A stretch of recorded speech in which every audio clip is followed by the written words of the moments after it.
Chinua Achebe once said that art is man's constant need. Chinua Achebe once said that art is man's constant effort to create a different order of reality for himself. We welcome you to today's episode of The Backstage Diaries. Yes, you are with me, Grace Chihembo. And me, Lamara Linda Angel. Yes. So on today's topic, today is one of those days that I hold dear to my heart because I am going to let you guys know. Last time we talked about the do's and don'ts of theater audience members, yeah? Now we want to talk to you guys about the do's and the don'ts of theater practitioners. Yes, the people who practice theater.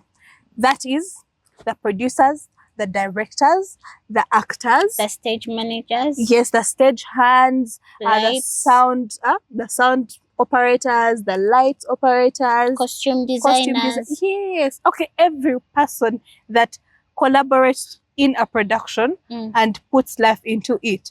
Yeah. So today, it is a heavy heart because these are things that have been happening for a very long time.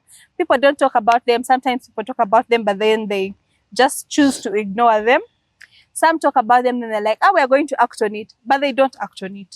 So we want to bring them into your faces so that when you see someone who is doing it and they're not supposed to be doing it, yes, you have the right to reprimand them and tell them this is the right thing that you're supposed to do.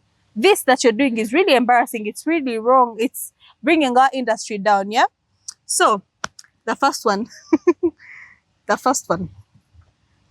Read scripts. Yeah. Read scripts. Everyone on a production is supposed, it is a must to read the script. Yes. Like, tell me why you're a director.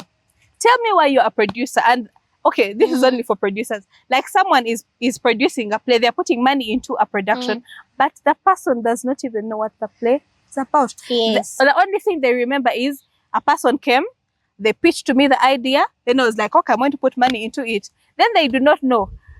The director, some directors just have like the flow of the story, but they don't know what is in the script. Yeah? Actors, guys, everyone has been doing this thing. I'm sorry to hold you guys accountable, but this is us. It's our industry. If you are going to do a production, if you're going to act, why not know the script? It's the least you can do. Lights, people, if you are to know when to cue lights, read the script. Sound, if you are supposed to know which sound is needed, read the script. Costume, you are designing for characters, read the script. Yeah, and also attend rehearsals. Yes. Yeah. Because the costume designers, the people who do makeup, they feel it is not necessary to attend rehearsals, which brings us to the point. Guys, rehearse. Yes. Like, put time into your production. Don't come to stage and you're bringing us a half-baked thing that you guys worked on for only 2 weeks. And we are seeing you guys on stage. Why the rush? Yes, why the rush? Why not think about it? Why not start planning early? You remember that quote, failure to plan is planning to fail? So imagine, I have quotes.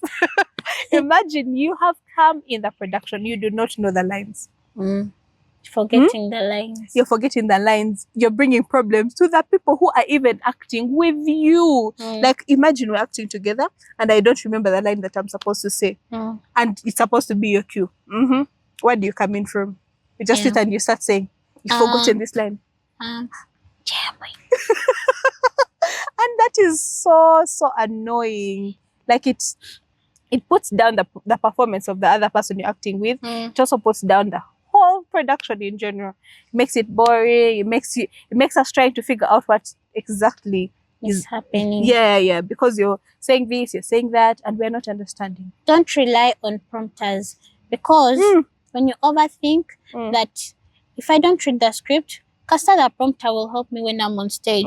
If you keep it at the back of your mind, yes, there will be a prompter, but the prompter is there for in case, not for all that time. Yeah, you find every time you're You're waiting for a prompter to whisper something in your ear. Sometimes, actually, when you're on stage, when you're in the audience, you actually hear people prompting. Like someone keeps calling you, Lamar, you've forgotten this line. Be that said, You are an early ariser. It's just the beginning of the play. You are an early ariser. Early riser. You're an early ariser. It's Return of Goku, right? Yes. Yes. You are an early riser. Yes. It's thinking his first line. Yeah. And they're prompting Why? it. Like, why are they prompting the Take first line? time. Understand the script. Understand your character as an actor. Take time to, if you need to research, do research. Because it is your job to do so. Yeah. So I'm going to take us back a little bit. This is for when we have a production. I don't know if it's back or front, but why don't you start? Okay, why don't we start on time? You have put on the poster that your time, the time for the production is 7. Why exactly are you starting the production at 8? At 8. And imagine people came in early. We have been telling people in the previous episode, we talked about people coming in late. Audience members. And then people, maybe they have looked into their hearts and they're like, I think I should be coming on time. Then the person comes on time. And then you guys have not started. Imagine if that person is going to come back. Do you think I'm going to come back on time? No. I'll keep saying, those people don't start Ugandan time. Yeah. They meant 8. 22. Yes, you. Yeah, start on the time you told people you're going to start. Because even never know someone cancelled something which is very important to be on time, or they scheduled their day so that they be there at that particular time and then leave at a particular time and then they go. Yeah. For example, imagine you have a child. Imagine you have a child. I'm imagining because I don't have one. You have a child and your child is sick and then the hospital and then you say, okay, let me first go for this production and then after the production I'll buy maybe some juice and some chips and I take for the child after that. Or because that's what you like eating. No, terrible. Yes. And then maybe you go for the production early. You've left the child in the hospital. Yeah. You go for the production early. And then you sit and then you sit and then you sit waiting for them to be ready. Waiting. Kumba, your child is there. And they start even calling you. They call you, telling you that child is crying. The child is maybe not okay, is getting worse. You will go. You will, my dear, I'll go. I'm not going to leave my child on the line just because I'm waiting for a production that is not going to start. And then, if it starts late, that means it will end late. And if it ends late, that means you'll be late for your next appointment. What about the productions that happen? Okay, I'm not saying putting a production in the night is bad. It is very okay. Having your production from 7 to maybe 10. That's usually the time, right? So I've come and I've prepared. I'm going to be in this play from 7. Okay, the time is going to be from 7 and I'm going to be going back at 10. Remember, it is the night. Now I have to go late because you started late. And remember me, I came early. It's not my fault. Then I'm going to go in the middle of the night. Like, let's say if you are supposed to finish at 10, because you started 1 hour late, you're going into another hour. You're going to 11. And that's actually dangerous to work at that time. It's very dangerous. Now, think about your audience members, most especially at night. But imagine someone is going back home and then they find robbers and then those robbers beat the person and they take all their belongings. And before you know it, someone is in the hospital with bruises and blood and they leave them on the road when they're dead. When you started your production late. Yeah, respect people's time. That is... Yes.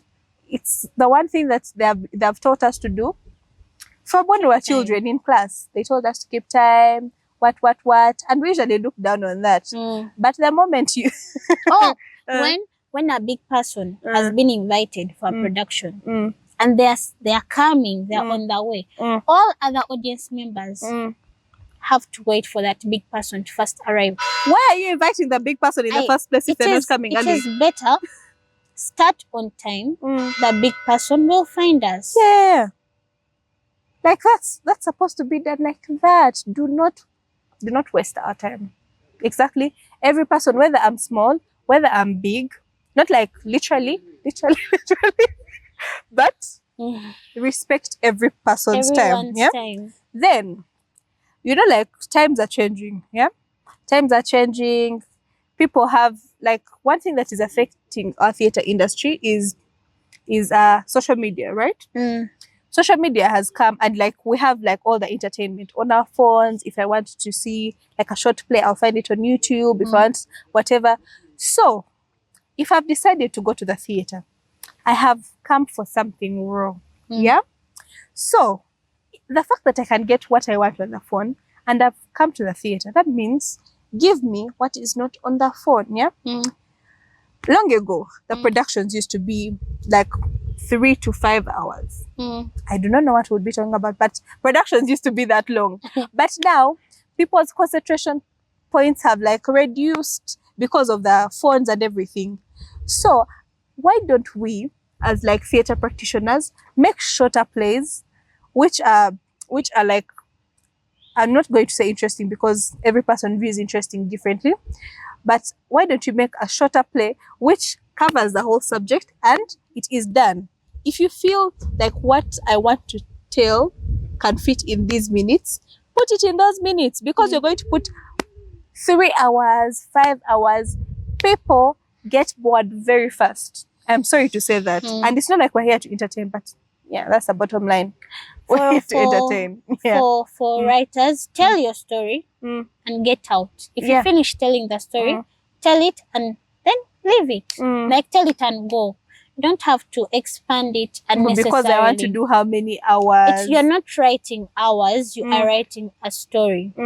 We need to evolve. There's a time I went to the theatre. The time when we were doing our research, we went to the theatre and there was a play that took 5 hours to 6 hours.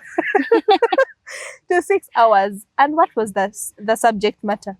Guys, that subject matter of that play could have been covered in 1 hour. 1 hour and would be out.